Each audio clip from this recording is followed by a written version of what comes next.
पंजाब में खेती से लेकर बॉलीवुड की चोटी तक धर्मेंद्र देओल जी का एक ऐसा अनोखा सफर जो सदियों तक याद रहा जाएगा, जिसको सदियों तक याद रखा जाएगा। धर्मेंद्र पाजी ने 60 से 65 साल बॉलीवुड को दिए और एक से एक आइकॉनिक फिल्म्स दी। जी हां दर्शकों, बच्चों से लेकर बूढ़े तक सब धर्मेंद्र जी के फैन हैं, क्योंकि 65 साल लंबे ग्लोरियस करियर में और 89 इयर्स लंबी आयु में उन्होंने खूब नाम कमाया। नमस्कार दर्शकों, आप देख रहे हैं इंडिया न्यूज। मैं हूं आकुश कौशिक और रिपोर्ट्स के मुताबिक यह खबर आ रही है कि Dharmendra Deol legendary veteran actor का निधन हो गया है 89 इयर्स की एज में। जी हां दर्शकों, बॉलीवुड के सबसे बड़े हीरोज में से एक, बॉलीवुड के ही मैन कहे जाने वाले धर्मेंद्र पाजी अब शायद हमारे बीच नहीं रहे। अब वो अलग सफर पे निकल चुके हैं, लेकिन इनका बॉलीवुड तक का सफर, इनकी पूरी जीवन का सफर इतना अच्छा है कि आपको उससे काफी प्रेरणा मिलेगी। दर्शकों, इनके बारे में मैं आपको एक एक डिटेल इस वीडियो के अंदर बताने वाला हूं और उनको याद कर उन्हें दिल से श्रद्धांजलि भी देने वाला हूं। दर्शकों, सबसे पहले 1935 8 दिसंबर में पंजाब के नसरली गांव में एक बच्चे का जन्म हुआ जो आगे जाके बॉलीवुड का सबसे बड़ा स्टार बनने वाला था। हालांकि एक विलेज बैकग्राउंड के अंदर, किसान बैकग्राउंड के अंदर एक हेडमास्टर के घर यह बच्चा जन्मा था और उसका नाम था धर्मेंद्र देओल। जी हां, नसरली पंजाब में 8 दिसंबर 1935 को इनका जन्म हुआ और एक जाट सिख फैमिली के अंदर ये पले बड़े। इनके पिताजी एक हेडमास्टर थे लोकल स्कूल के अंदर और इनका बैकग्राउंड खेती बाड़ी का था। कभी सोचा नहीं था कि बॉम्बे जाएंगे, मूवीज में काम करेंगे, लेकिन बहुत शुरुआत से ही इनका सिनेमा का दीवानापन दिखने लगा था। फिर 1958 के अंदर फिल्म फेयर का एक टैलेंट हंट कॉन्टेस्ट हुआ। जवानी में धर्मेंद्र सिंह देओल एक ऊंचे लंबे हट्टे कट्टे जवान आदमी थे और उनके लुक से इंप्रेस होकर फिल्म फेयर ने 1958 में इनके कॉन्टेस्ट में जीत हासिल की और इन्हें बॉम्बे आने का मौका मिला।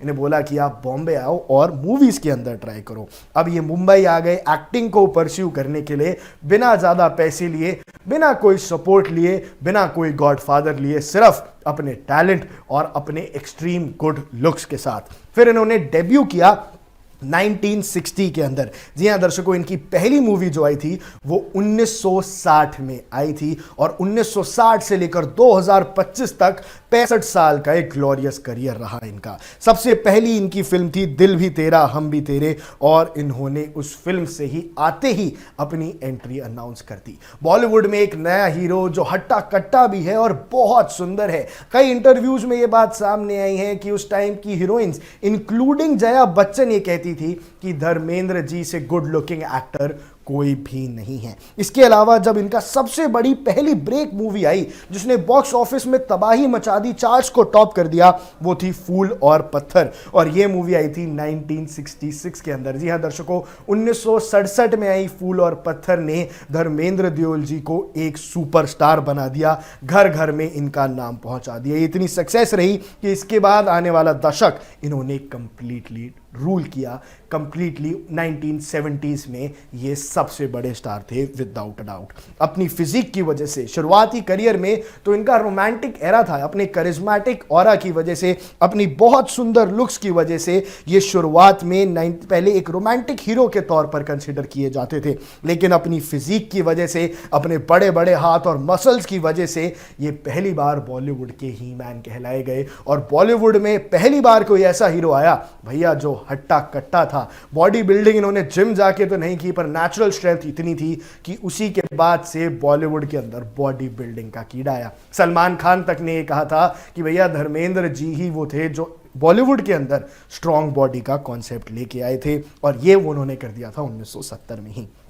फिर 1970s का जब दौर शुरू हुआ वो धर्मेंद्र जी के लिए एक जैकपॉट की तरह था। इन्होंने कई सारे स्ट्रॉन्ग रोल्स किए और 1967 में जब अनुपमा आई थी तब ये एक एस्टैब्लिश्ड एक्टर की तरह स्थापित हो गए और उसके बाद 1975 में जय और वीरू की जोड़ी सामने आई। शोले ने 50 साल आज पूरे कर लिए हैं, लेकिन बच्चा जो उस युग में पैदा भी नहीं हुआ था वो भी एक एक डायलॉग जानता है और 1975 में आई शोले ने बॉलीवुड को अमर कर दिया। शोले जैसी मूवी जो आज 50 साल बाद भी सबको याद रहती है और आने वाले कई सालों तक भी याद रहेगी, उस मूवी के हीरो रहे धर्मेंद्र दियोल साहब। और 1970s के अंदर ऐसी बैक टू बैक फिल्म्स आई जैसे चुपके चुपके 1975 में ही आ गई थी, जो कमर्शियली बहुत सक्सेसफुल रही। हालांकि इनका करियर फिर चढ़ता गया, कई सारी मूवीज इन्होंने की। 1993 में क्षत्रिय मूवी आई, उसने काफी नाम कमाया। और हाल ही में रॉकी और रानी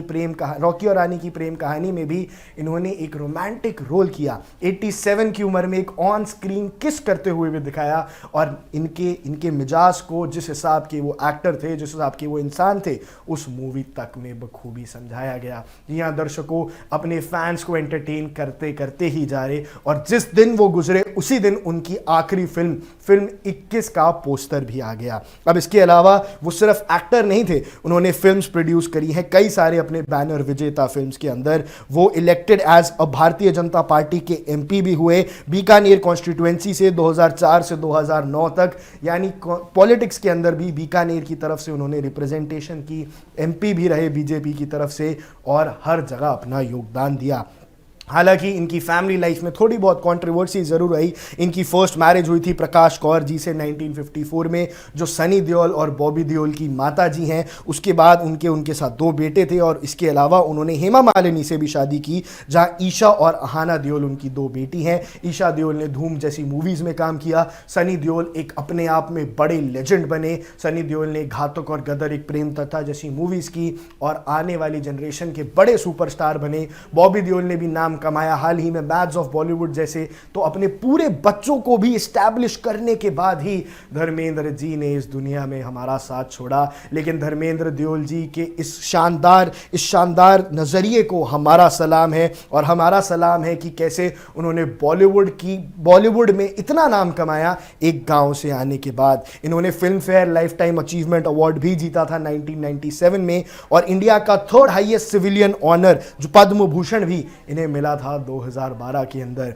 धर्मेंद्र जी का कंट्रीब्यूशन ना सिर्फ बॉलीवुड में बल्कि एक आम इंसान की जिंदगी में भी बहुत ज्यादा था। अपनी मूवी से इन्होंने कई लोगों को कई सारी सीख दी। आज उनके फैंस के आंखों में आंसू हैं, लेकिन धर्मेंद्र दियोल जी की इस ग्लोरियस लाइफ को हमारा सलाम है, इंडिया न्यूज का सलाम है दर्शकों, और आप ऐसे ही बने रहिए इंडिया न्यूज के साथ।